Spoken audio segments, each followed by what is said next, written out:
Hello, this is Victor. I'm here with a new video, and this time I want to make a small summary of a tournament that I just participated today. It was called Damnation Antwerp Legions, and was of course played in Antwerp in Belgium. So it was a one-day tournament with 3 games, 2,000 points, and they were going for painted armies. So first of all, was quite well organized, and I will show you some pictures of the armies. It was more of this video a way to show the tables and the armies, and then I will do a battle report later on for each battle I played. So the battle we played straightforward battle plans from the general handbook, the total commitment, star strike, and duality of death. So with the difference that in the total commitment, what reserve were allowed. So you were able to, if you were playing Stormcast, you were able to have the reserve coming from Azir.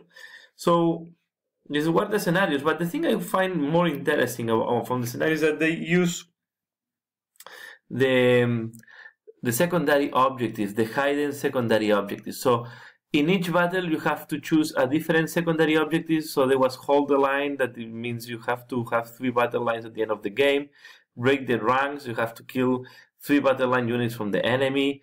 Seize their flank, no enemy units left on the on one side of the board, and meet them head on. Kill the enemy general with your general. Okay.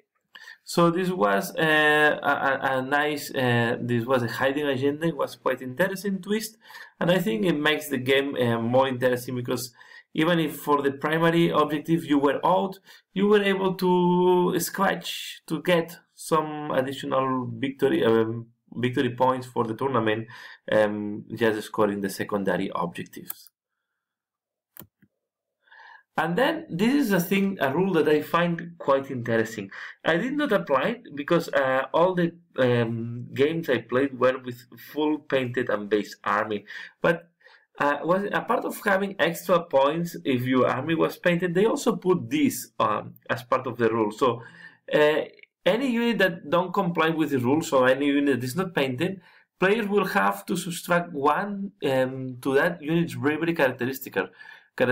Furthermore, that unit can be selected as target of inspiring presence. So this was a quite interesting twist. And then the other thing I find very interesting is if you are not using the right base, right? What happens if any unit that don't comply with the rule receive a game penalty? So it means that they are not in the right base. Players will have to subtract 1 to that move characteristic, and furthermore, unit will never be able to make a run move.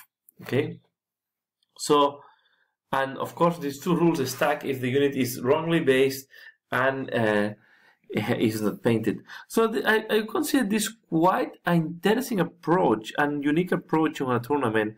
Try to force the people to have the army painted, but even with that, some armies were not fully painted. I was lucky I did not have to discuss for the rules, because I don't know if the players were all aware of these additional rules. But just let me know in the comments below, what do you think about the rules, and if you think that is a good thing to put on tournaments to really push for painted armies. The next thing is I'm going to show the tables. So we were 12 players, 6 tables. So this table was really nice, and you will see a game on this table. So I really enjoyed playing on that table. This table was also quite interesting. Okay. This is another table. I just go far. So they were quite not super amazing, but they were quite nice, and they were good tables at the end. Okay, I played also on this table, so I played in this table and this table. Okay, and then this was the last table in the game. And I also want to share with you this. So these are pictures of the armies of the paint. So in the lunch break, to say it in a way, the stop between the first and the second game, we were exposing our armies so the people can vote for the best painted army. And this was a vote by the different players. Okay, so this was the the Undead army that I played on my first game. Okay, with Nagash, Arkan the Black, and then the Morgas, and 2 units of that, and Wolf, and a big block of the skeletons. And then he was using the endless spell, the Parasite, as an endless spell. So quite nice. It was quite nicely painted. The light is not that good, so here you have a close-up of Nagash. So it's nicely done. We have here a close-up of the Morga. Some pictures are a little blurry moved because the light was quite bad and the camera had hard time to have good pictures. This was another army of the Stormcast Eternals. Okay, I find quite interesting how the wings of the Star Drake were painted. So yeah, I find it quite nicely painted. I guess this is an airbrush work, but it was quite interesting. Of course, the gold and other colors are more flat, but I always like to see painted armies. Okay, so also the color choices I like quite a lot. So here we see. Okay. This was a very interesting color scheme for Stormcast Eternals based on Akshi, the realm of fire, I guess. And yeah, there was lava on the bases, and then he did this type of this is very striking color for the Stormcast Eternals, and I think it works quite well. It's completely the opposite of my Stormcast Eternals that are more on blues and greens. So I really like, and I especially like how he paint the evocators. I like these guys, the monks or the steeds. Really interesting how he paint them, making this type of AoS effect. So I think this was one of the best painted armies. Okay. So this is a little bit blurry. Here we have another. I also had to play against this army. This is another Stormcast Eternals army. Sorry, Stormcast Eternals. Another Nagash army. So Legions of Nagash. Here we have a close-up. This was with Neferata,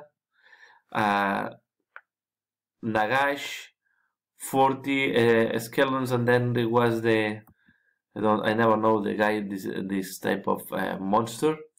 And Direwolf. So another army, and then had the endless spell, the Geminids. So yeah, it's quite a tough army as well. Can you see? But it's quite nicely painted, and I really feel I like to feel grateful when the armies are painted on a tournament. So here we see it, and it's quite a nice paint job. So it looks quite nicely. And then we have here how it's called these, the riders, the ogres. Sorry, the pictures here, the light was very bad in this table, although it looks very light bright in the picture. So the light was really not very good on this table. So this way the pictures are a little bit blurry. Okay, this is the best claw riders. No, it comes my way. And there was another Stormcast Eternals. Okay, here we see, and then I will do some close-ups. This is quite this army more similar to the one I played. So here we see all the characters together. Okay, this picture is much better. Here we have the Liberators and behind the Judicators. And what's interesting, he put one this elf. And here we have more Liberators and the Paladins. And the final army, and he was the winner of the tournament. So this and I played against this army in the Games Workshop store of Brussels as well, and he crashed me when I played against him. So, but these are 2,000 points, and the point was lower. But I think I like this red, striking red on the Dying Hound Minotaurs. So the thing is, he's still playing Legends of Nagash, And we see there that there are some AoS spells as well. I don't know exactly how this army was playing in this tournament. I did not play against him. But here we see, and I guess this is, I don't know how this is called. It's a vampire lord, but I don't know what this he's riding. But it looks quite nice. And again, I think this color scheme is quite striking. Sorry for another blurry picture. So I just want to make this video to share with you some of the armies and the pictures, and to say that was a great event. I really enjoyed. A little bit tired, and I was lucky enough to have the best painted army. So at the end, I was the best painted army for this tournament, and the prize was CD of music from the Warhammer world. So music to put when you're painting or where you are gaming. So it's a nice music to put when you are doing a game. So that's all what I want to share in this video, just to show some pictures of armies. I think always is nice to see pictures of painted armies, and also to share with you some special rules that they put in this tournament. I guess it's giving you some inspiration. That's all what I want to talk, and please keep tuned. I will do battle report, summary of the battles. More than battle report, it's going to be more a summary of the battles that I played with my Stormcast Eternals. So just to let you know, first game against Nagash, second game against Archaon, third game against Nagash. So I have to play against the big guys against 2 times against Nagash and one time against Archaon, the Ever Chosen. So it was quite interesting games. I think that you will like them, and yeah, I'm looking forward to make the battle report. So that's all for now. I hope you have liked this video, and keep tuned if you want to see the battle reports. As usual, thanks a lot for watching, and see you later. Bye.